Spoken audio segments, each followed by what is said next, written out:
وزارت خزانہ کی جانب سے پیٹرولیم مصنوعات کی قیمتوں میں اضافے کا نوٹیفیکیشن جاری کر دیا جبکہ ایل پی جی سستی ہو گئی۔ پیٹرول کی فی لیٹر قیمت میں ₹2.43 کا اضافہ ہوا ہے، جس کے بعد اس کی نئی قیمت ₹265.45 مقرر کی گئی ہے۔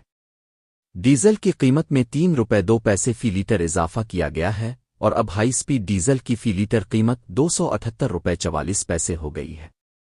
اوگرا ذرائع کے مطابق مٹی کا تیل ₹3.34 فی لیٹر مہنگا کیا گیا ہے اور اب اس کی نئی قیمت ₹185.05 فی لیٹر مقرر کی گئی ہے۔ اوگرا کے نوٹیفیکیشن کے مطابق ایل پی جی کی فی کلو قیمت ₹5.88 کم کر دی گئی ہے۔ کمی کے بعد فی کلو ایل این جی کی نئی قیمت ₹201.60 ہو گئی ہے۔